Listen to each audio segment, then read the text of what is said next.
عليكم ورحمة الله وبركاته.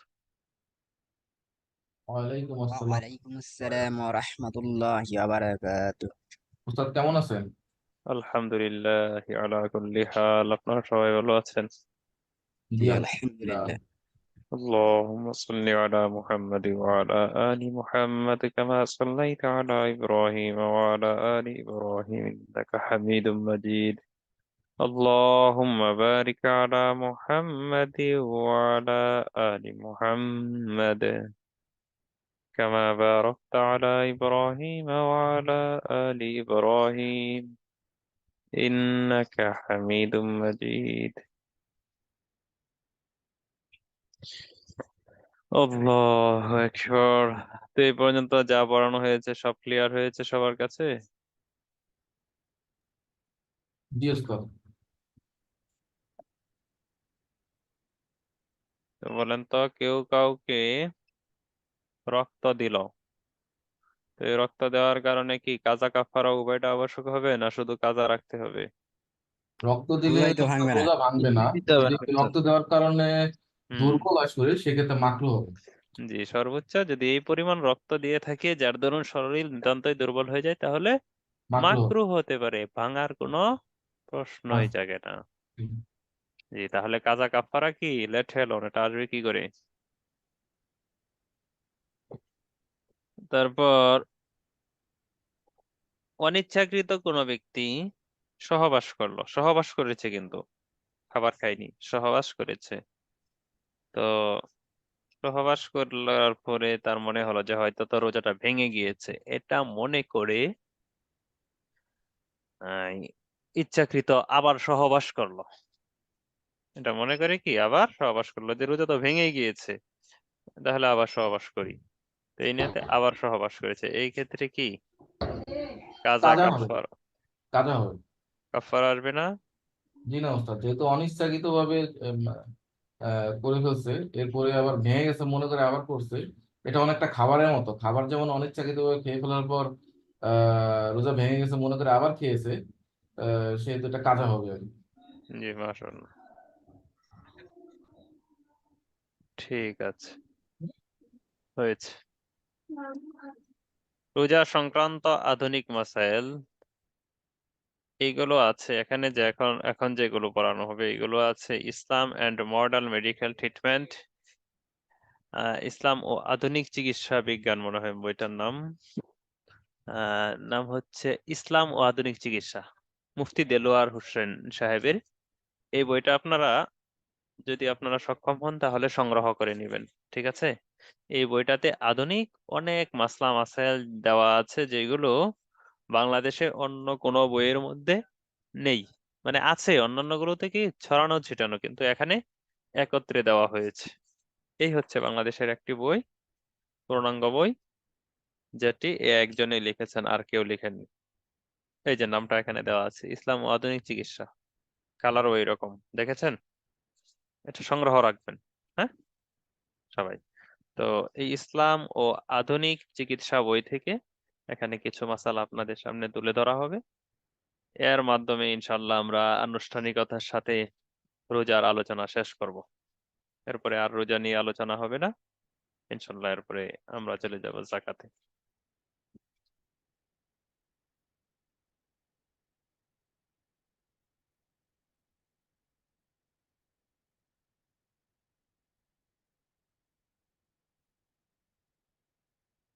মস্তিষ্ক অপারেশন করলে রোজা ভঙ্গ হবে কি না? এর উত্তর হচ্ছে মস্তিষ্ক অপারেশন করলে রোজা ভঙ্গ হবে না, যদিও মস্তিষ্কে কোনো তরল কিংবা শক্ত ঔষধ ব্যবহার করা হয়। এখন প্রশ্ন জাগতে পারে যে মস্তিষ্কের মধ্যে যদি তরল ঔষধ ব্যবহার করে, তাহলে এই ঔষধটা কি গলা পর্যন্ত চলে যায় না বা পাকস্থলীতে? না, কেননা মস্তিষ্ক থেকে গলা পর্যন্ত সরাসরি কোনো ছিদ্র ও পথ নেই, তাই মস্তিষ্কে কোনো কিছু দিলে তা গলায় পৌঁছে না। পূর্ব যুগে ছিদ্র ও পথ ধারণা আছে বলে ধারণা করা হতো। তো সেই হিসেবে পূর্বের কিতাবের মধ্যে পাবেন যে রোজা ভঙ্গ হয়ে যাবে যদি মস্তিষ্কের মধ্যে কোনো কিছু দেওয়া হয় বা মস্তিষ্ক মারাত্মকভাবে আঘাতপ্রাপ্ত হয়, তারপর তাতে ঔষধ দেওয়া হয়, তাহলে রোজা ভঙ্গ হয়ে যাবে। এইরকম লেখা আছে কি পূর্বের কিতাবে, আগের পুরাতন কিতাবে দিতে। কেন আছে? এর কারণটা হচ্ছে আগে একটা ধারণা করা হতো, আগের গবেষণায় তারা পেয়েছিল যে মস্তিষ্ক থেকে গলা পর্যন্ত একটি ছিদ্র বা পথ আছে, তো সেই জন্য তারা বলতো। তো সেই সময়ে ফতোয়াটা ঠিক ছিল, বর্তমানে ওই ফতোয়াটা ঠিক নয়। তো আমরা বলতে পারি মস্তিষ্ক অপারেশন করলে এবং তাতে কোনো শক্ত বা তরল ঔষধ ব্যবহার করলে রোজা ভঙ্গ হবে না। 2, কানে ঔষধ বা ড্রপ ব্যবহার করা। কানে ঔষধ, তেল, ড্রপ, তারপর সুরমা, এগুলো যদি কেউ ব্যবহার করে তাহলেও তার রোজা ভঙ্গ হবে না, কারণ কান থেকে গলা পর্যন্ত নেই কোনো ছিদ্র। তো ওই আগের কথাই বলা হচ্ছে যে পুরাতন কোনো কিতাবের মধ্যে বা বয়োবৃদ্ধ কোনো মৌলভী সাহেবের কাছ থেকে, মুফতি সাহেবের কাছ থেকে আপনি শুনতে পাবেন, তাকে জিজ্ঞাসা করলে যে কানে কোনো ঔষধ ব্যবহার করলে রোজা ভঙ্গ হবে কিনা, বা কোনো ড্রপ ব্যবহার করলে রোজা ভঙ্গ হবে কিনা, তো তিনি বলে দিবেন হ্যাঁ ভঙ্গ হবে। কারণ কি কিতাবের মধ্যে লেখা আছে। তো কিতাবে তো লেখা হয়েছিল বিশেষজ্ঞদের ওই সময়ের বিশেষজ্ঞতা বা তাদের যে গবেষণার দ্বারা যা পেয়েছিল সেই হিসেবে। তো বর্তমানে গবেষণা করে আমরা জানতে পেরেছি কানের সাথে গলার বা পাকস্থলীর কোনো সম্পর্ক নেই। তো এই মশালাটা সম্পৃক্ত আরো ওই যে যাবে, যে সমস্ত মশালায় আসে যে কানের মধ্যে পানি প্রবেশ করলে কি রোজা ভঙ্গ হবে কিনা। কেউ মনে করেন নদীতে ডুব দিল, নদীতে ডুব দিল বা ঝর্ণায় গোসল করছে, যে গোসল করার সময় তার কানের মধ্যে পানি চলে গেল, এই অবস্থায় রোজা ভঙ্গ হবে কি না? উত্তরে কি আসবে? ভঙ্গ হবে না। ভঙ্গ হবে না। মোহাম্মদ হাসান ভাই কি কিছু বলতে চাচ্ছেন? হ্যান্ড রেজ করেছেন যে,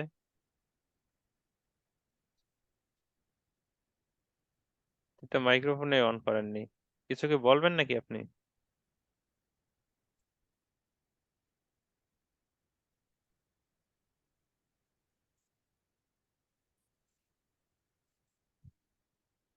আওয়াজ শুনতে পাচ্ছি না। অন্যরা তো শুনতে পাচ্ছে, শুনতে না পেলে এক করলেন কি করে, উত্তর দিলেন কি করে?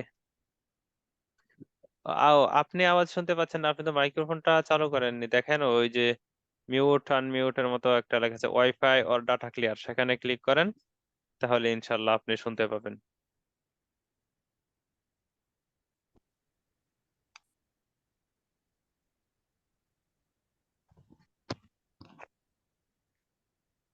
চোখে ঔষধ বা ড্রপ ব্যবহার করা। চোখে ঔষধ, ড্রপ, সুরমা, মলম ইত্যাদি ব্যবহার করলে রোজা ভঙ্গ হবে না যদি এগুলোর স্বাদ গলায় উপলব্ধি হয়। কারণ চোখে দিলে রোজা ভঙ্গ হয় না, এটা কি হাদিস দ্বারাই প্রমাণিত। তো আগের যুগে এটা ধারণাও করা হতো না যে চোখের মধ্যে কোনো কিছু দিলে ভঙ্গ, রোজা ভঙ্গ হয়ে যাবে। তবে মানে কিছু মানুষের ধারণা এটা হতে পারে যে চোখের মধ্যে কিছু দিলে তো কেমন যেন স্বাদ গলায় চলে এসেছে মনে হচ্ছে, তো সমস্যা নেই, এর দ্বারাও কি রোজা ভঙ্গ হবে না। নাকে ঔষধ বা ড্রপ ব্যবহার করা, তো এই সম্পর্কে সকলেই একমত যে নাকে যদি ঔষধ বা ড্রপ ব্যবহার করা হয় আর তা যদি ভেতরে চলে যায়, স্বাভাবিকভাবে ভেতরে চলে যাবে, তো এর কারণে রোজা ভঙ্গ হয়ে যাবে। কারণ নাক হচ্ছে রোজা ভঙ্গ হওয়ার গ্রহণযোগ্য একটি রাস্তা, কারণ তা দিয়ে গলা পর্যন্ত পৌঁছে যায়, আর গলায় পৌঁছলে কোথায় যাবে?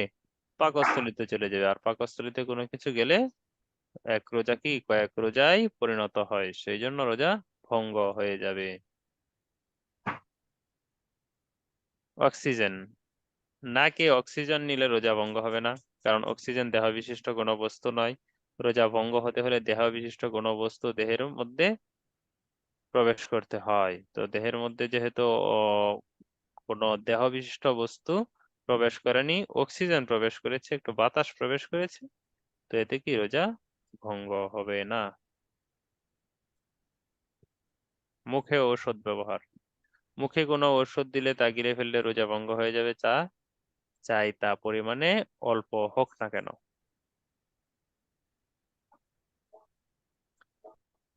সালবুটামল বা ইনহেলার, যেটাকে আমরা ইনহেলার বলেছি, এই যে দেখেন ইনহেলার, ইনহেলার হচ্ছে শ্বাসকষ্টের রোগীরা যেটা ব্যবহার করে, মনে করেন এই টিপ দিলে, মানে পাম্পার আছে না, যেগুলো দিয়ে পাম্প করে মনে করেন এতে এই রিক্সা, তারপরে যে হয় সাইকেল আছে, সেই সাইকেলের মধ্যে বাম্পার দিয়ে পাম্প দিলে কি ফুলে, তো একটা শব্দও হয়। ঠিক তেমনি ইনহেলারের মাথার মধ্যে যদি চাপ দেওয়া হয়, তো চাপ দিলে কি হবে, সেটা মুখের মধ্যে চলে যায়।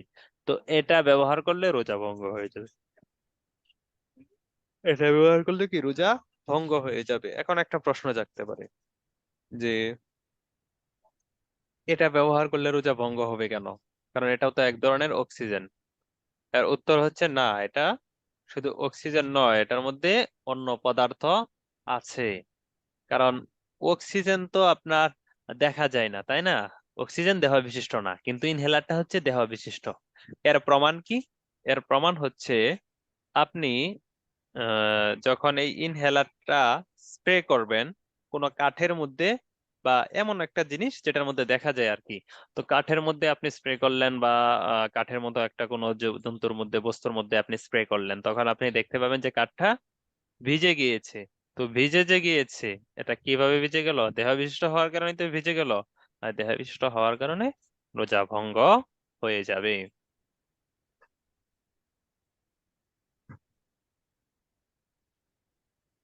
আচ্ছা, তাহলে এটার পরিচয় দেখি। আহ সালবুটামল ইনহেলার ব্যবহার করলে রোজা ভঙ্গ হয়ে যাবে। শ্বাসকষ্ট দূর করার জন্য ওষুধটি মুখের ভেতর স্প্রে করা হয়। এতে যে জায়গায় শ্বাসরুদ্ধ হয় ওই জায়গাটা প্রশস্ত হয়ে যায়, ফলে শ্বাস চলাকালে আর কোনো কষ্ট থাকে না। ওষুধটি যে শিশিতে যে পরিমাণ থাকে, ওই শিশির মুখ একবার টিপলে শিশির আকার ভেদে ওই পরিমাণ 100 বা 200 ভাগের 1 ভাগ বেরিয়ে আসে। মানে লেখাই থাকে 200 100, এই যে দেখেন লেখা আছে এটার মধ্যে 200 ডোজ। একটা স্প্রে করলেন মানে 199টা বাকি আছে, ওই রকম। তো অতি অল্প পরিমাণে গ্যাসের ন্যায় বের হয়।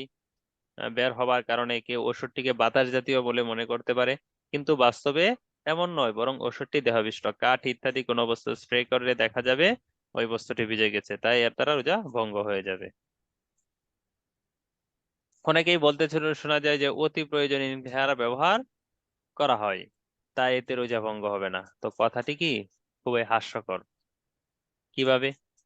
মনে করেন এই পানির অনেক তৃষা লেগেছে, পানি অনেক প্রয়োজন আপনার, তো আপনি পানি প্রয়োজন, পানি যদি এখন না পান করেন এমনকি আপনি মারা যাবেন বা অঙ্গহানি হয়ে যাবেন।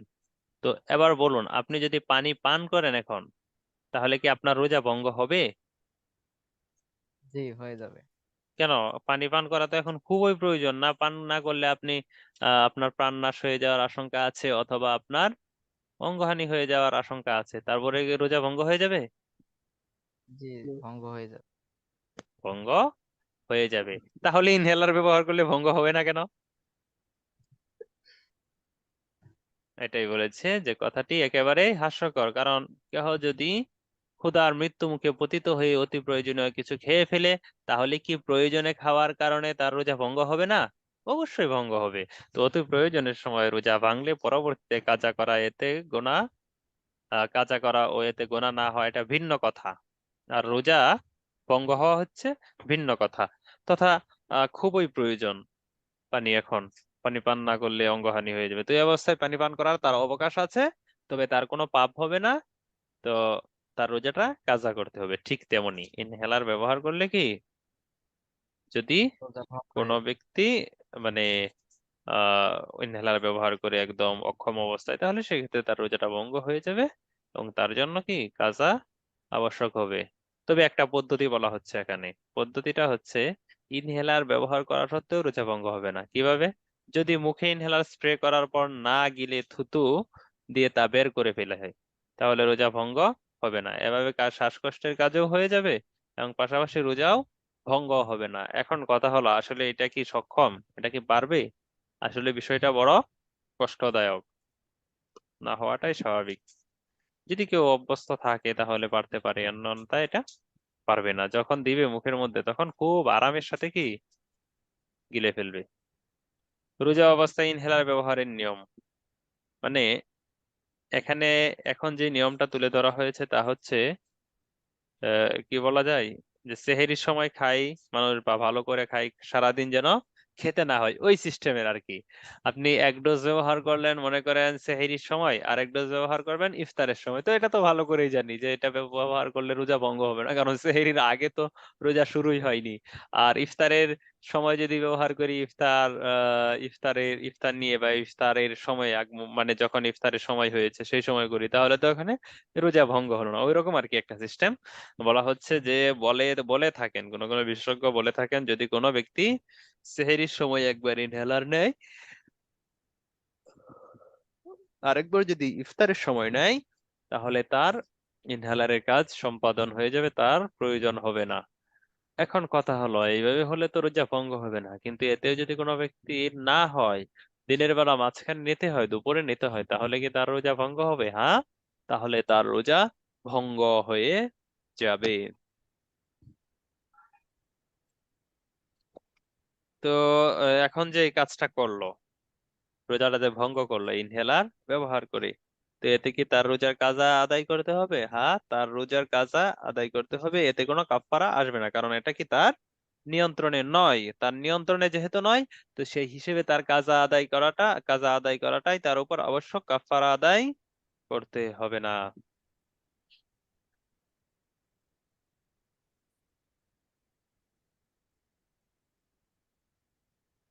এন্ডোস্কোপি, এন্ডোস্কোপি করালে রোজা ভঙ্গ হবে না। এন্ডোস্কোপি কাকে বলে? চিকন একটি পাইপ মুখ দিয়ে ঢুকিয়ে পাকস্থলীতে প্রবেশ করানো হয়। পাইপটির মাথায় বাল্ব জাতীয় কোনো বস্তু থাকে। পাইপটির অপর প্রান্তে থাকা মনিটরের মাধ্যমে রোগীর পেটের অবস্থা নির্ণয় করা হয়, একে এন্ডোস্কোপি বলে। তাহলে এন্ডোস্কোপি কাকে বলে? এই যে লক্ষ্য করেন, রোগীর মুখ, রোগীর মুখের মধ্যে, এখানে তো দেয় নাই, দেখা যায় রোগীর মুখের মধ্যে দিয়েছে একটি পাইপ। তো পাইপ দেওয়ার পর পাইপটির মাথায় একটা বাল্ব দিয়েছে, বাল্ব সংযোজন করেছে। তো এটা দ্বারা কি করবে? এর দ্বারা ওই যে পাইপ যেটা দিল, সেই পাইপটার সংযোগ থাকবে মনিটরের সাথে, মনিটরের মাধ্যমে দেখতে পারবে যে পেটের ভিতর কি আছে। তো সাধারণত এন্ডোস্কোপিতে নল বা বাল্বের সাথে কোনো ওষুধ লাগানো থাকে না। স্বাভাবিকভাবে যেই বাল্বটা দেয় বা নলটা প্রবেশ করায়, তাতে কোনো ওষুধ ব্যবহার করে না। তো ওষুধ যদি ব্যবহার না করে, তাহলে সেই ক্ষেত্রে রোজা ভঙ্গ হবে না। আর যদি নল বা ভালভের সাথে মেডিসিন লাগানো থাকে, তাহলে রোজা ভঙ্গ হয়ে যাবে। তেমনি ভাবে টেস্টের প্রয়োজনে কখনো পাইপের ভিতর দিয়ে পানি ছেটানো হয়, এমন করলেও রোজা ভঙ্গ হয়ে যাবে। তাহলে এক কথায় এন্ডোস্কোপি যাদের জানা আছে, তারা জেনে রাখবেন যে এন্ডোস্কোপি করালে জিজ্ঞাসা করবেন ডাক্তারকে যে নল বা এই পাইপ যেটা আপনার পেটের ভিতর প্রবেশ করিয়েছেন, সেটাই কি কোনো ঔষধ ব্যবহার করেছেন কিনা, যদি করে থাকেন তাহলে রোজা ভঙ্গ হয়ে যাবে। নাইট্রোগ্লিসিরা নাইট্রোগ্লিসারিন নাইট্রোগ্লিসারিন ব্যবহার করলে রোজা ভঙ্গ হয়ে যাবে। এরোসল জাতীয় একটি ঔষধ যা হার্টের রোগীর এভাবে ব্যবহার করা হয় যে 2-3 ফোঁটা ঔষধ জিহ্বার নিচ দিয়ে মুখ বন্ধ করে রাখা হয়। এতে ঔষধটি যদিও শিরার মাধ্যমে রক্তের সাথে মিশে যায়, তারপরে ওষুধের কিছু অংশ গলায় পৌঁছে যাওয়ার প্রবল সম্ভাবনা রয়েছে, যার দরুন রোজা ভঙ্গ হয়ে যায়। আর এর মাধ্যমে সতর্কতা, তবে এই ওষুধটি ব্যবহারের পর না গিলে থুতু ফেলে দেওয়া হয়, তাহলে রোজা ভঙ্গ হবে না, কারণ না গিলে শুধু শিরার মাধ্যমে কিছু ঢুকলে রোজা ভঙ্গ হয় না। এখন কথা হলো, আসলে আপনি কি থুতু দিয়ে ফেলতে পেরেছেন কিনা সেটা তো আপনার জানা নেই, তো রোজা ভঙ্গ হয়ে যাবে, এটা ধরে নেন স্বাভাবিকভাবে। আল্লাহ আকবার। তারপরেও যদি বলা হয় যে না, যাই নাই ভিতরে, যাই নাই, তাহলে তো রোজা ভঙ্গ হবে না। এনজিওগ্রাম করলে রোজা ভঙ্গ হবে না। হার্টের রক্তনালী ব্লক হয়ে গেলে পুরুর গোড়ার দিকে কেটে একটি বিশেষ ধমনির ভেতর দিয়ে, যা হার্ট পর্যন্ত পৌঁছে ক্যাথেটার ঢুকিয়ে, মানে আহ গোড়ার দিক থেকে হার্টের রক্তনালী ব্লক হয়ে গেলে উরুর গোড়ার দিক কেটে একটি বিশেষ ধমনির ভেতর দিয়ে ক্যাথেটার ঢুকিয়ে পরীক্ষা করাকে অ্যানজিওগ্রাম বলে। উক্ত ক্যাথেটার কোনো মেডিসিন লাগানো থাকলেও, যেহেতু ক্যাথেটারটি রোজা ভঙ্গের কোনো গ্রহণযোগ্য খালি জায়গায় ঢোকে না, তথা উরু তো রোজা ভঙ্গ হওয়ার কোনো গ্রহণযোগ্য রাস্তা নয়, তো সেই হিসেবে রোজা ভঙ্গ হবে না। তো আসলে এগুলো সম্মুখীন যিনি হয়েছেন তিনি এটা এই মাসালা জানতে চাইবেন, এছাড়া অন্যরা জানবেন না। রক্ত দেওয়া ও নেওয়া, রক্ত দেওয়া বা নেওয়া কোনো অবস্থাতেই রোজা ভঙ্গ হবে না, কারণ এটা কি পেটের মধ্যে পাকস্থলীতেও প্রবেশ করছে না, গলাও প্রবেশ করছে না যে গলা দিয়ে পাকস্থলীতে প্রবেশ করবে। আল্লাহু আকবার। তো রক্ত দিলে যদি দেহের অভ্যন্তরে প্রবেশ করে কিন্তু তা রোজা ভঙ্গ হওয়ার খালি বা গ্রহণযোগ্য কোনো রাস্তা নয়, যেদিক দিয়ে প্রবেশ করলে রোজা ভঙ্গ হয়ে যায়, তাই রোজা ভঙ্গ হবে না। ঔষধ সেবন করে হায়েজ বন্ধ রাখা, তো এই সম্পর্কিত মাসালাটা গিয়েছে একবার, তারপরে দেখে নিন। তো মহিলাদের মাসিক আসা এটা স্বভাবজাত, সৃষ্টিগতভাবেই এটা আসে, তো সৃষ্টিগতভাবে এটা সম্পৃক্ত, তাই ইসলামী আর এই বিধানটার ক্ষেত্রে মহিলাদেরকে মাযুর তথা উজরগ্রস্ত সাব্যস্ত করেছে। মহিলাদেরকে আল্লাহ তাআলা যেহেতু ছাড় দিয়েছেন, তো রোজার ক্ষেত্রেও তাদের রমজান মাসে রোজা না রেখে এই 2-3 দিন, এই 3 দিন, 5 দিন, 7 দিন, 10 দিন, যে কয়েকদিন হায়াজ আসছে সেই কয়েকদিন রোজা না রাখার সুবিধা আল্লাহ তাআলা তাদেরকে দিয়েছেন, এটা তারা গ্রহণ করতে পারে। কিন্তু তারপরেও যদি কোনো মহিলা বলে না, রমজান মাসে সবাই রোজা রাখছে, আমি আর রোজা রাখবো না, আমি কি তা মানে অন্য মাসে রোজা রেখে আরো কষ্ট করব, তো এই সময় রেখে দেই। তো যদি এই কাজটা করে, ঔষধ বন্ধ করে, তো আগে বলেছিলাম ঔষধটা যদি রোজা মানে রোজা আসার আগেই যদি ঔষধ খেয়ে ফেলে, যার দরুন হায়েজ আসেইনি রমজানে, তাহলে তো কোনো সমস্যাই নেই। আর যদি হায়েজ আসার পরে মনে করেন দ্বিতীয় রমজানে বা তৃতীয় রমজানে বা প্রথম রমজানের দিন, যেদিন হায়েজ এসেছে সেই দিন তিনি ঔষধ ব্যবহার করলেন, তো ঔষধ ব্যবহার করার পরে সাথে সাথে হায়েজ বন্ধ হয়ে গেল, তো হায়েজ বন্ধ হয়ে গেলেও ধরে নিতে হবে যে আরো 2 দিন তথা 3 দিন একত্রে মিলাতে হবে, একত্রে রোজা রাখতে পারবেন না 3 দিন, তারপর থেকে রোজা রাখবেন। তারপর থেকে কি রোজা রাখবেন। এখন কথা হলো, হায়েজ বন্ধ হয়ে যাওয়ার পরেও কেন আমি রোজা রাখবো?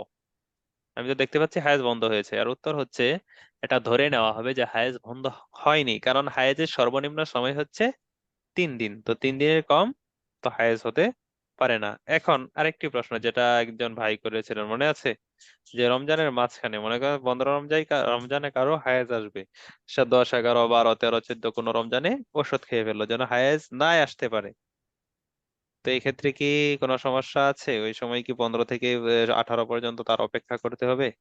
না, সেই 15 থেকে 18 তথা একদম শেষ পর্যন্ত রোজা রেখে যাবে, এতে কোনো সমস্যা নেই, কারণ সে তো আসতেই দিল না। বুঝাতে পারলাম? তাহলে রোজার মাসালা ক্লিয়ার হয়েছে। রোজা আশা করা যায় আজকেই শেষ, আর রোজার মাসালা নিয়ে আলোচনা হবে না, তারপরে যদি জটিল কঠিন বলবো মাসালা প্রতিদিন। জি। উস্তাদ, রোজা শেষ হওয়ার পরে যদি আমি সতর্কতা বশত 4টা বা 5টা কাজা রাখি, হ্যাঁ, তাহলে কি এটাতে কোনো সমস্যা আছে? আমি রাখতে পারবো? কারণ মানে 4টা 5টা কাজা আমি সতর্কতা বশত রাখলাম আর কি। মানে আপনার কি এমন কাজ ঘটেছিল যেই কাজের কারণে মনে হচ্ছে যে রোজার কাজা হয়েছে? যেমন আমার একটু মুখ দিয়ে দাঁতের সাথে রক্ত বেরিয়েছিল, তো হ্যাঁ, পরিমাণটা নির্ণয় করতে পারি নাই। জি, সমস্যা নেই, তাহলে সমস্যা নেই। অথবা অন্যান্য যে কোনো কারণেই হোক, বা আমার মনে একটা খুঁতখুঁতানি আছে এই জন্য হইতে পারে। আমি 4-5টা হুম। রোজা কাজা আমি সতর্ক রেখে দিলাম আর কি। দেখি রাখা জি, যায়? জি, জি, রাখা যাবে, তবে রমজানে ওইটা আর ভাঙবেন না যদি ওইটা হয়ে থাকে। বুঝেন নাই? রমজানের কোনোটাই ভাঙলাম না, কিন্তু হ্যাঁ, সতর্ক হ্যাঁ, বুঝতে পেরেছি। হ্যাঁ, 4-5টা রাখলাম। হ্যাঁ, রাখা যাবে, আবার এমন যেন না হয় যে শয়তানের ধোঁকা চলে এসেছে, যে প্রতিদিনই মনে হয় যে আমার রোজা ভেঙে গেল কিনা। বুঝাতে পারলাম? জি, বুঝতে এমন পারছি। এমনটা যেন। আসসালামু আলাইকুম। ওয়ালাইকুম সালাম। সাহারির শেষ সময় 48-এ, কিন্তু পানি খেয়ে দেখি 49 বাজে, এখন করণীয় কি?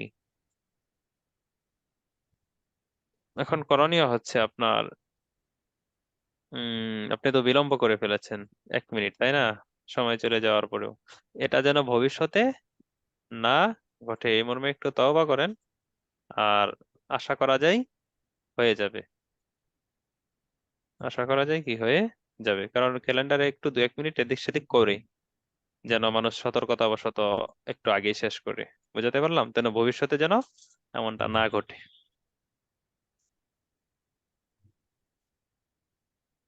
কারণ হতে পারে যে হয়তো সময়টা শেষই, আসলে সময়টা শেষ, পরে করবেন কি? আসসালামু আলাইকুম ওস্তাদ। ওয়ালাইকুম আসসালাম। কোনো মহিলার পানাহার জনিত কারণে কাফফারা আদায় করতে হবে? হ্যাঁ, কিন্তু একটানা 60টা রোজা রাখতে গেলে স্বামী অসন্তুষ্ট হবে। স্বামী রোজা রাখা পছন্দ করে না, এক্ষেত্রে সে কি করবে? قال رسول الله صلى الله عليه وسلم لا طاعة لمخلوق في معصية الخالق। রাসূল সাল্লাল্লাহু আলাইহি ওয়াসাল্লাম বলেন, সৃষ্টিকর্তার অবাধ্যতায় সৃষ্টিজীবীর কোনো আনুগত্য হতে পারে না। তো এই ক্ষেত্রে স্বামী অসন্তুষ্ট হবে না খুশি থাকবে না বেজার হবে, এটা দেখার বিষয় না। এটা আপনার উপর আবশ্যক। এটা কি আপনার উপর আবশ্যক? হোক স্বামী অসন্তুষ্ট। স্বামীকে রাতে সময় দিচ্ছেন না, ওই সময়টা এসে নিবে।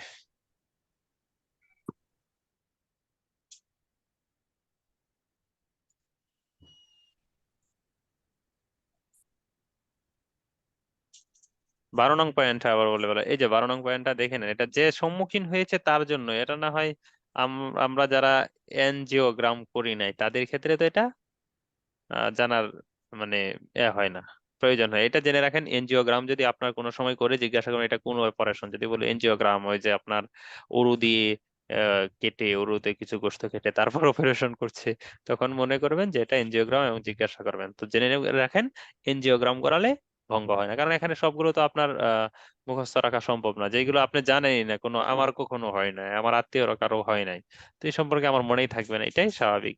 এটা দেখে রাখেন যেন ভবিষ্যতে কোনো সমস্যা হলে পারেন, স্থায়িত্ব দিয়ে দেওয়া হবে।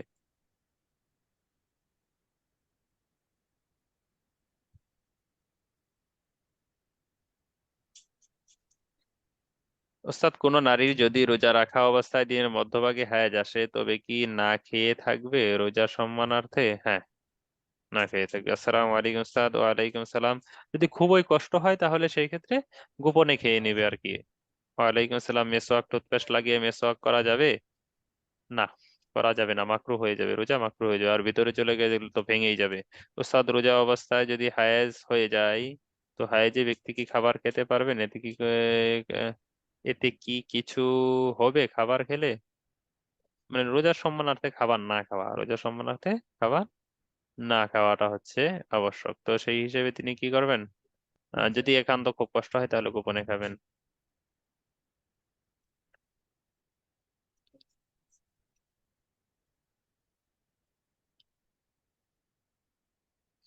ওস্তাদ জি, আমাদের এখানে ইফতারের সময় হওয়ার 3 মিনিট আগেই অ্যাপ অনুযায়ী আজান দেয়, বাকি মসজিদগুলো পরে দেয়।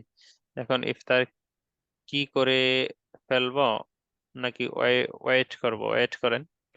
ওয়েট করা কি, সতর্কতামূলক ওয়েট করাই হচ্ছে আবশ্যক। হতে পারে না যে সময় আহ অনুযায়ী দেখা যাচ্ছে আপনার একটু পরে আসছে, ইফতারের সময় 3 মিনিট আগেই আজান দেয় অ্যাপ অনুযায়ী, বাকি মসজিদগুলোতে পরে দেয়। যে ওয়েট করেন একটু, এটাই ভালো। আর ক্যালেন্ডার গুলো দেখেন, যে মাদ্রাসাগুলোতে যে ক্যালেন্ডার গুলো ছাপানো হয়েছে সেইগুলো কিভাবে দিয়েছে সেটা দেখে করেন। 2-1 মিনিট এদিক সেদিক হলে, পরে হলে সমস্যা নেই, আগে হলে যেহেতু সমস্যা, তাহলে আগে না করেন।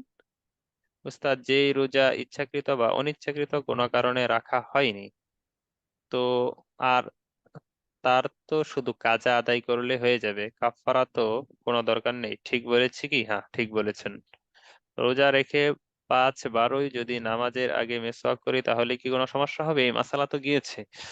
5 বার করেন, 7 বার করেন, 15 বার করেন, কোনো সমস্যা নেই। কাঁচা ডাল দিয়ে করেন, ভেজা ডাল দিয়ে করেন, শুকনো ডাল দিয়ে করেন, কোনো সমস্যা নেই। রোজার বাইরে যদি মেসওয়াক টুথপেস্ট লাগিয়ে করি তাহলে সুন্নতের কোনো সমস্যা হবে? না, সমস্যা হবে না।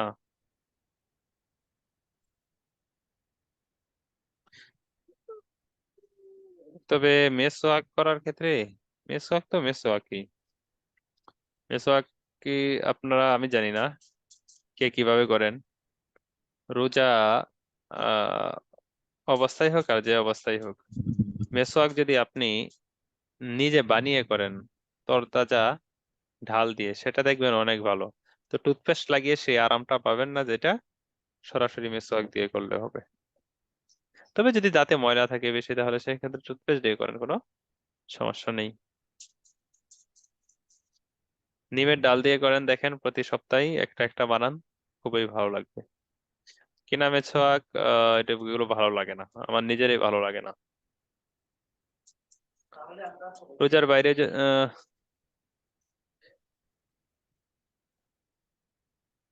রোজার বাইরে যদি মেসওয়াক টুথপেস্ট মেসওয়াক স্বাদ লাগলে করণীয় কি? সমস্যা নেই, এগুলো হচ্ছে ওয়াসওয়াসা। মেসওয়াকের স্বাদ লাগলে রোজা ভঙ্গ হয়েছে এই ধারণা করাটা কি হবে? ওয়াসওয়াসা। রোজা অবস্থায় যদি কেউ অসুস্থতার কারণে বারবার বমি করেন তো তিনি রোজা ভেঙে খাবার খেতে পারবে না, খাবার খেতে পারবে না। যদি এমন হয়ে যায় যে ডাক্তার বলে নাক রাখলে তার অঙ্গহানি হয়ে যাওয়ার বা খুবই আশঙ্কাজনক, তাহলে সেই ক্ষেত্রে সেটা ভিন্ন কথা। এন্ডোস্কোপি করানো হলে জেল লাগানো হয়, তাহলে কি রোজা ভঙ্গ হয়ে যাবে? করার পর বমি হলে কি রোজা ভঙ্গ হবে? বমিটা নিয়ে তো কথা না, কথাটা ওই যে জেল লাগানোর যেটা বললেন এন্ডোস্কোপি, তিনি কি ডাক্তার নাকি? এন্ডোস্কোপির কথাটা যিনি জিজ্ঞাসা করেছেন, আপনি কি ডাক্তার?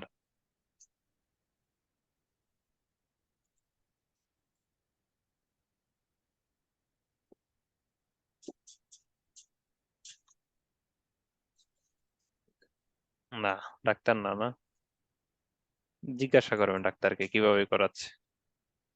বলাই হয়েছে যদি কোনো কিছু লাগানো হয় তাহলে ভঙ্গ হয়ে যাবে।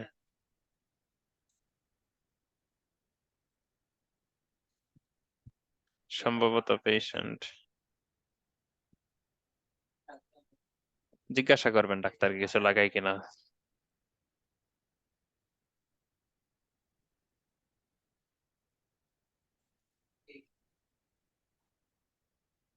এন্ডোস্কোপি রোজা রেখে কি পেস্ট দিয়ে ব্রাশ করা যাবে? না, না করলাম তো। কেউ যদি ইচ্ছাকৃত ভাবে রোজা না রাখে এরপর মারা যায় তাহলে কি তার জন্য কাফারার প্রতিটি রোজার জন্য আলাদা ভাবে কি দিতে হবে? ইচ্ছাকৃত ভাবে রোজা না রাখে, না রাখলে তো বললাম যদি রোজা না রাখে তাহলে সেটার হচ্ছে কাজা, কাফারা নয়। আর যদি রোজা ভেঙে ফেলে তাহলে কাফারা দিতে হবে। তো দিয়ে দিয়েন সেই অনুযায়ী সে কিভাবে করেছে সেটা জেনে। যদি ওসিয়ত করে যায় তাহলে আপনার জন্য কাফারা দেওয়াটা তার ফিদিয়া দেওয়াটা ওয়াজিব হবে, আর না হয় কি আহ,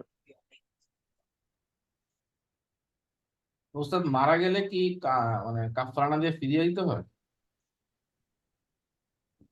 মারা গেলে? মানে কেউ মারা যদি গেলে, হ্যাঁ ইচ্ছাকৃত বুঝতে না পেরেছি। খেয়ে রোজা ভাঙে?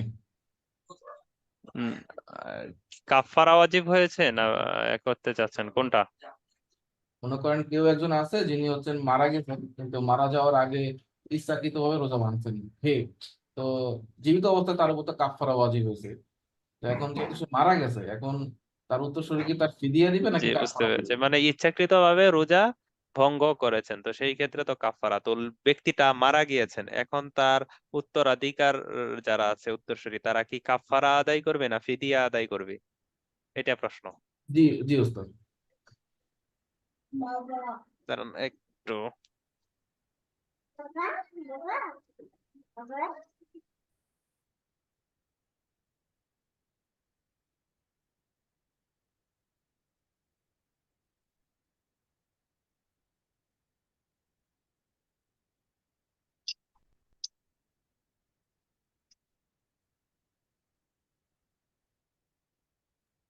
জি ভাই, বিষয়টা একটু সাদৃশ্যপূর্ণ হয়ে গেল। করেন এটা আই ফতোয়াতে দিয়ে দেন, ঠিক আছে? দলিল সহ এটা দেখে দিতে হবে, দিয়ে দেন আই ফতোয়াতে, হ্যাঁ। ঠিক আছে ওস্তাদ। এটা দুই দিকেই কেমন কেমন লাগছে, দুইটা দিকে আসছে। উস্তাদ জি, মাড়ি থেকে খুব বেশি রক্ত যায়, দিনের অন্য সময় হলে তো ফেলে দেওয়া যায়, কিন্তু নামাজে অনেক সময় রক্ত চলে আসে, তখন 4 রাকাত নামাজ কষ্ট হয়ে যায়, কি করব? আর ঘুমের মধ্যে এক রত এই রক্ত গলায় চলে গেলে রোজা ভেঙে যাবে?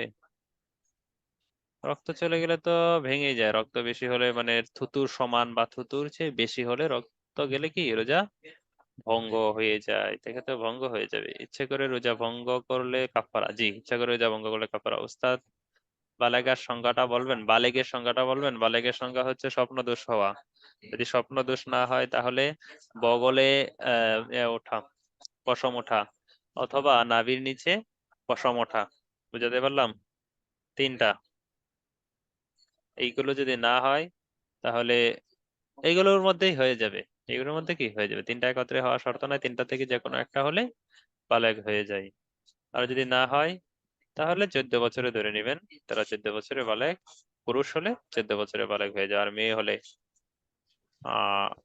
12 বছর, 11 বছর। আর এখন বর্তমানে তিনটা থেকে একটা দেখা যাবে, এটা নিয়ে কোনো টেনশনের কারণ নেই। যে তিনটা বলেছি এই তিনটা পুরুষের ক্ষেত্রে এবং মহিলার ক্ষেত্রে আহ হায়েস, মানে স্বপ্নদোষটা বাদ দিয়ে হায়েজও নিতে পারেন বা স্বপ্নদোষটাও নিতে পারেন, অ্যাড করতে পারেন, চারটা বলতে পারেন। রোজার মাসে শরঈ কারণ ছাড়া কেউ রোজা না থাকলে, যেমন মিস্ত্রি, তাকে খাওয়ানোর ব্যাপারে বিধান কি? অমুসলিম কাউকে খাওয়ানোর ব্যাপারে বিধানটাও বলবেন?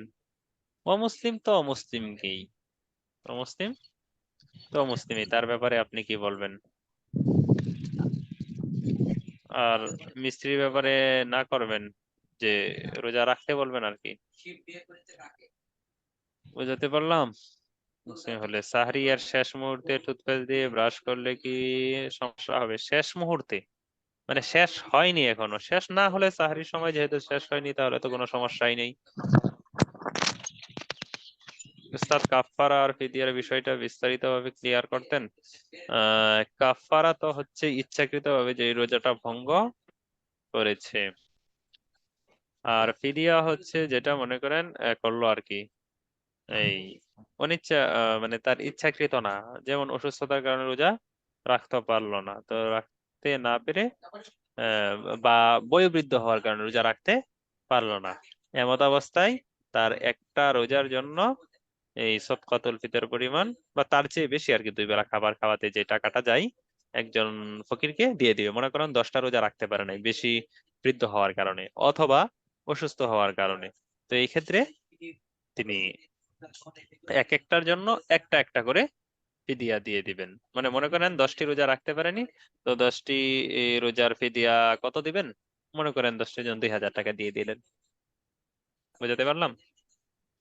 ওই রকম। আর কাফফারা তো বুঝে নেই, কাফফারা হচ্ছে ইচ্ছাকৃতভাবে রোজা ভঙ্গ করা। তো এই ক্ষেত্রে বলেছি যদি সহবাসের কারণে একটা ভাঙেন আর একটা মনে করেন যদি ভাঙেন পানাহারের কারণে, সেই ক্ষেত্রে 2টা কাফফারা। ঠিক তেমনি ভাবে যদি 10টা রোজা ভাঙেন সহবাসের কারণে, 11টা ভাঙেন এই পানাহারের মাধ্যমে, তাহলে 2টি কাফফারা যদি আদায় করেন তাহলে 2টি হয়ে যাবে। আর যদি এমন হয় যে শুধুমাত্র আপনি এই পানাহারের মাধ্যমে রোজা ভঙ্গ করেছেন, সেই ক্ষেত্রে একটি কাফফারা আদায় করতে হবে। কাফফারা কি? কাফফারা হচ্ছে একাধারে 60টি রোজা রাখা। যদি 60টি রোজা রাখতে সক্ষম না হয়, কোনো ডাক্তার বলে শরীর কোনো ডাক্তার যেটা পারবে না, তো সেই ক্ষেত্রে 60 জন মিসকিনকে 2 বেলা খাবার খাওয়ানো। তো 60 জন মিসকিন যদি একসাথে পান তাহলে তো আলহামদুলিল্লাহ, যদি না পান তাহলে একজনকে আপনি 60 দিন খাবার খাওয়াতে পারেন। বা আপনি যদি চান যে খাবারের টাকা দিবেন তাহলে 60 দিনে দিবেন, একজনকে কি 60 দিনে দিবেন, একদিনে দিয়ে দিবেন না। বলতে পারেন একদিনে দিয়ে দিলে তো আরো ভালো হতো, না, এটা আপনার পানিশমেন্ট। এটা কি আপনার পানিশমেন্ট, আপনি কেন ভাঙলেন ইচ্ছাকৃত সাহরিয়ার শেষ মুহূর্তে? উস্তাদ, যদি কেউ কাজা রোজা গুলো রাখতে অক্ষম হয় তাহলে কি করবে? ফিদিয়া দিবে। উস্তাদ, যদি ফিদিয়া ওসিয়ত না করে মারা যায় কিন্তু ওয়ারিদের পক্ষ থেকে ফিদিয়া আদায় করতে চায়, তবে সেই ক্ষেত্রে ওসিয়তের ন্যায়কে মৃত ব্যক্তি সম্পদের 1/3 মধ্য থেকে আদায় করতে হবে? না, সেটা তো মানে যেহেতু ইচ্ছাকৃত আদায় করছে, তো এই ক্ষেত্রে যতটুকু আদায় করে সেটা কোনো নেই, বাধ্যবাধকতা নেই। যেমন ক, শারীরিক অসুস্থতার কারণে রোজা রাখতে পারতেন না, শারীরিক রাখতে পারতেন না, তিনি মারা গেছেন 1985 সালে, ABCD তার ওয়ারিশ, 2000 সালে তার সম্পদ ওয়ারিদের মধ্যে বন্টন করা হয়, এখন 24 সালে ডি, ক এর রোজার ফিদিয়া আদায় করতে চাই, তবে কিভাবে আদায় করবে? ডি, ফিদিয়া আদায় করলেই কি ক এর ফিদিয়া আদায় হয়ে যাবে নাকি সব ওয়ারিশকে আদায় করতে হবে? না, এখানে যদি একজনে আদায় করে নেয় তাহলে বাকিদের তো আদায় করার প্রয়োজন নেই, একজনে আদায় করে নেয় বা সবাই মিলে যদি আদায় করতে চাও সেটাও পারে। এতে কোনো মানে বাধ্যবাধকতা নেই। মানে বাধ্যবাধকতা বা জটিলতা তখনই চলে আসে যখন কেউ অসন্তুষ্ট থাকে বা নাবালেগ থাকে, সেইটা নিয়ে হচ্ছে কথা। এখানে যেহেতু ইয়া করে নাই, ওসিয়ত করে যায় নাই, তো সেই ক্ষেত্রে তো আলহামদুলিল্লাহ, সবাই যদি চায় তাহলে সবাইও আদায় করে দিতে পারে, অথবা যদি চায় যে না একজনে আদায় করে দিবে তাহলে সেটাও পারে, কোনো সমস্যা নেই। আসসালামু আলাইকুম উস্তাদ। এটা আরো ভালো। জি, ওয়ালাইকুম সালাম। আমার প্রশ্নটা একটু ওই বালেগ নাবালেগ নিয়ে। আমি একটা প্রাথমিক বিদ্যালয়ে শিক্ষকতা করি। তো এখানে 5টা ক্লাস আছে, চতুর্থ শ্রেণী পর্যন্ত। তো এখানে বাচ্চাদের মানে হায়েস্ট বয়স হচ্ছে মানে 5 বছরে ভর্তি হয়, আর আর 5টা ক্লাস প্রায় 10 বছর মতো। তো এক্ষেত্রে ওই বাচ্চারা মানে এসে হাতে হাত ধরে এরকম করে, এবং মেয়েগুলা থাকে, বাচ্চা মেয়েগুলা। তো এই ক্ষেত্রে এবং তারা পর্দা করে না, এই ক্ষেত্রে আমার কি কোনো সাবধানতা অবলম্বন করার প্রয়োজনীয়তা আছে? এই বিষয়টা একটু জানতে চাইছি। বর্তমানে কি একটা বিষয় বলি, বলেন। বালেগ বালেগা হওয়া না জি। হওয়ার উপর কিন্তু একটি মেয়ে একটি ছেলেকে ভালো লাগার বিষয়টা নির্ভর করে না, তাই না? আপনি আপনার নিজের প্রতি চিন্তা করেন। আপনার যখন বয়স মনে করেন 10 ছিল, তো আপনার হ্যাঁ। বয়স যখন 10 ছিল, স্বাভাবিকভাবে সেই সময় আপনি বালেগ হননি, যেহেতু আপনি একটু আগের যুগের মানুষ। তো আচ্ছা। তখন কি আপনার মনে হয় না যে কোনো মেয়েকে ভালো লাগতো? মেয়েকে মেয়ে হিসেবে ভালো লাগে এমনটা হয় নাই? এমনটা হতো। তো শরীয়তের বিধান বালেগ হুম। হলেই তার সাথে বিষয়টা এমন না, বা বালেগা আচ্ছা। হলেই তার সাথে বিধান আরোপিত হয়, বিষয়টা এমন না। যদি এমন আচ্ছা। হয় যে কোনো একটা মেয়েকে দেখে মেয়ে হিসেবে দেখতে ভালো লাগে, বয়স মনে করেন 7 বা 8, কিন্তু মেয়েটা হুম। একটু শরীর ভালো, বা তার মানে শরীরের মধ্যে কিছুটা পরিবর্তন হয়নি, কিন্তু দেখতে ভালোই লাগে, খুবই ভালো লাগে, যেমন হুম। একজন বালেগা মেয়েকে দেখতে ভালো লাগে মেয়ে হিসেবে, যদি বিষয়টা এমন হয় তখন তার থেকেও পর্দা করতে হবে। জি, জি, জি। বুঝাতে পারলাম? তাহলে হ্যাঁ, বালেগার সাথে সম্পৃক্ত নয় বিষয়টা। জি। জাযাকাল্লাহ। উম, ফজরের নামাজের ওয়াক্ত 5 মিনিট আছে, এখন আমি কি ফরজ নামাজ আগে পড়বো? ফজর নামাজের ওয়াক্ত 5 মিনিট আছে, মানে হতে ফজরের নামাজের সময় হতে আরো হতে 5 মিনিট লাগবে, আরো 5 মিনিট পরে হবে, সেই ক্ষেত্রে আগে পড়লে তো হবে না। এই ফতোয়ার লিঙ্কটা কেউ দিতে পারবেন? কেউ দিয়ে দেন ভাই ফতোয়ার লিঙ্কটা।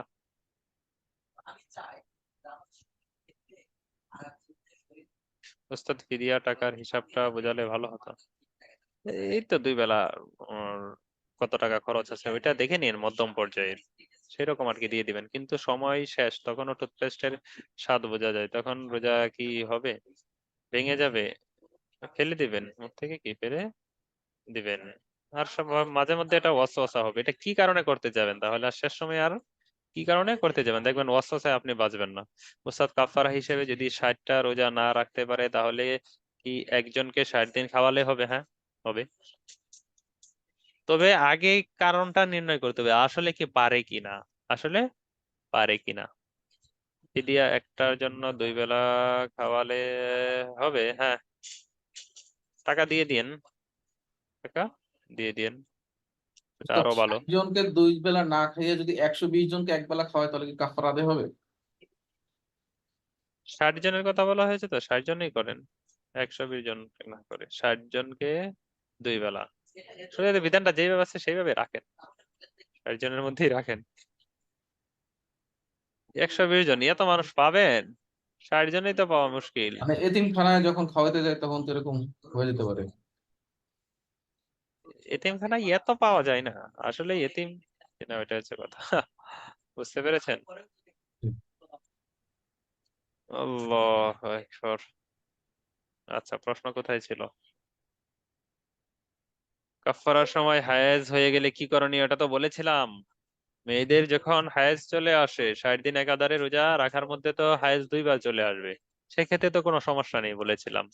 তো বলেছিলাম আবার সাথে সাথে এই কথাটাও মনে করেন, 3 দিন হায়েজ আসলো, তো 3 দিন হায়েজের কারণে তো আপনি রোজা রাখছেন না, তো আরেকদিন ভাবলেন তো আরেকদিন রেস্ট নেই, তো আরেকদিন যে রেস্ট নেবেন তখন আবার জরিমানা দিতে যাবে, শুরু থেকেই আবার 60টা রাখতে হবে।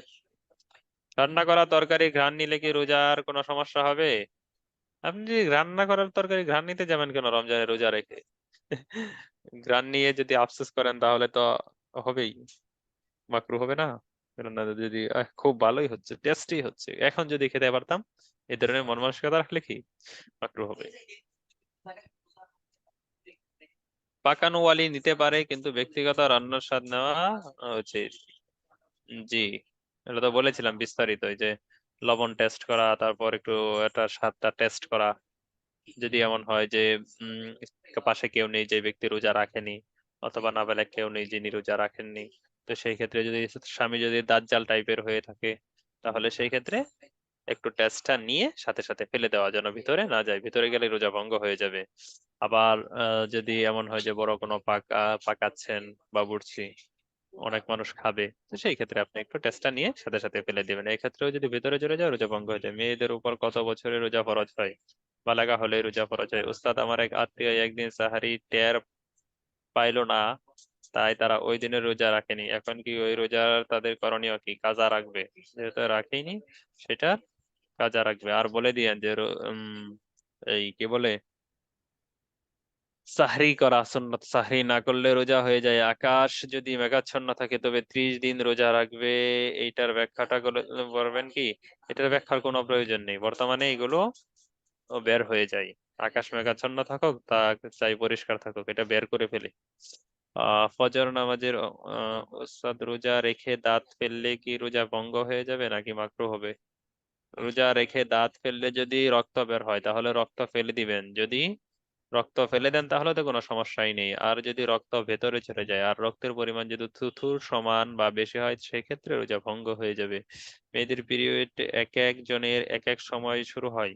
দেখা যায় কারো শরীর স্বাস্থ্য ভালো থাকায় কম বয়সে, আবার শরীর শুকনো থাকার কারণে অনেক দেরিতে পিরিয়ড হয়।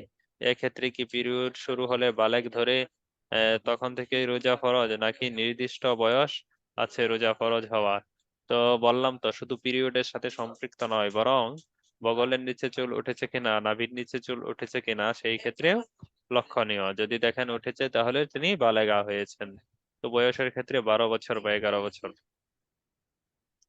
কাফফারার টাকা মানে এই তিনটা যদি না হয়, তাহলে সেই ক্ষেত্রে 12 বছর বা 11 বছর রোজা রাখতে হবে। কাফফারার টাকাটা কি আলাদা করে প্রতিদিন 2 বেলা হিসাব করে দিতে হবে? একসাথে 600 দিলে হবে না? একসাথে 6000 দিলে হবে না? না, হবে না। কাফফারার সময় হায়েজ শুরু হলে কি 60টি রোজা রাখার কাফফারার সময় হায়েজ শুরু হলে কি 60টি রোজা রাখার পর আরো একটি রোজা রেখে মোট 61টি রোজা করতে হবে, এমন কোন নিয়ম আছে কি? আপনার 60টা তো পূরণ করতে হবে, আপনার 60টা তো পূরণ করতে হবে। মনে করেন 60টা রাখার মাঝখানে তো আপনার 2বার হায়েজ চলে আসতে পারে। তো 2বার হায়েজ চলে আসলে 2 মাসে মনে করেন আপনার 6 দিন হায়েজ ছিল।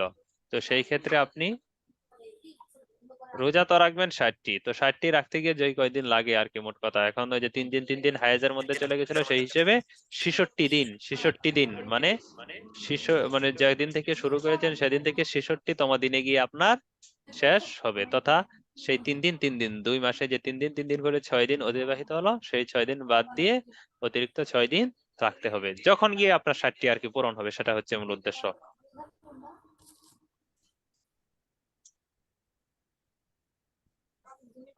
বালাগা বলতে বুঝলাম না ওস্তাদ, আর কত বছরে মেয়েরা বালাগা হয় আর রোজা ফরজ হয়? বললাম তো 3টা 4টা নিদর্শন।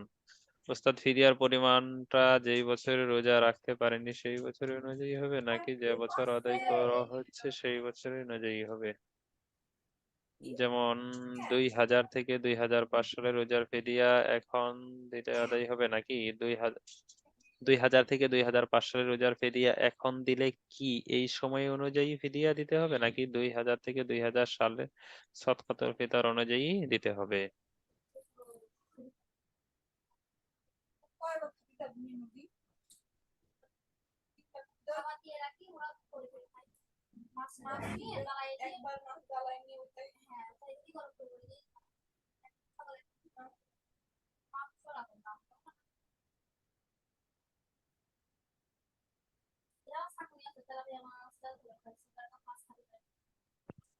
কাফারা আদায়ের মধ্যে চরম অসুস্থ হয়ে পড়লে একটা প্রশ্ন, ফিদিয়া 2000 2000 থেকে 2005-এর রোজার ফিদিয়া এখন কি এই সময়ের অনুযায়ী ফিদিয়া? জি, এই সময়ের অনুযায়ী ফিদিয়া দিতে হবে, যখন আদায় করছেন সেই সময়েরটা। কাফারা আদায়ের মধ্যে চরম অসুস্থ হয়ে পড়লে রোজা রাখার ধারাবাহিকতা নষ্ট হলে কি আবার শুরু থেকে আদায় করতে হবে? জি, আবার শুরু থেকে শুরু করতে হবে। কাজা রোজার ফিদিয়া কি পরের বছর দেওয়া যাবে? হ্যাঁ, যদি রাখা না যায়, যদি রাখা না যায় একান্ত কাজা, তাহলে সেই ক্ষেত্রে ফিদিয়া পরের বছর দেওয়া যাবে। জি, তাহলে শেষ হলো আমাদের, না? রোজার মশলা শেষ হলো। আসসালামু আলাইকুম রহমতুল্লাহ। ওয়ালাইকুম আসসালাম রহমতুল্লাহ। উস্তাদ, এই মাসলাটা কাফারা আদায়ের মধ্যে চরম অসুস্থ হয়ে পড়লে রোজা জি জি রাখার জি, ধারাবাহিকতা নষ্ট হয়, আবার শুরু থেকে রোজা রাখতে বুঝে হবে নাই, কি? আপনার আপনার কথা ক্লিয়ার না। কাফারা আদায়ের মধ্যে চরম অসুস্থ হয়ে পড়লে রোজা রাখার ধারাবাহিকতা নষ্ট হলে কি জি, নষ্ট আবার হয়ে শুরু যাবে, থেকে, আবার শুরু থেকে রাখতে হবে। অর্থাৎ কেউ রোজা রাখলো তার কাফারা 60টা রোজা, তো জি সে 40টা রাখার পর অসুস্থ হয়ে গেল, জি, তাহলে কি 50টা রাখার পর, 55টা রাখার পর, 56টা 58টা রাখার পর অসুস্থ হয়ে গেল, তাহলে আবার শুরু থেকে আবার রাখবে। আবার এক থেকে শুরু করতে হবে? জি জি, এক থেকে শুরু করতে হবে। জি উস্তাদ, আসসালামু আলাইকুম, জাযাকাল্লাহ খাইর। ওয়ালাইকুম আসসালাম।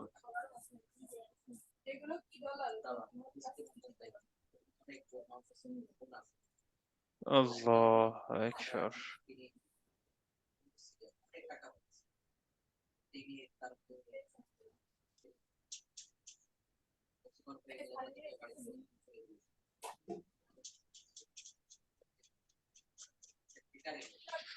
আল্লাহ আকবার। তাহলে আজকে আমাদের ক্লাস এখানেই শেষ। হ্যাঁ, প্রশ্ন তো হলোই আধা ঘন্টা পর্যন্ত, যাদের ছিল তো তারা করলেন এই প্রশ্ন।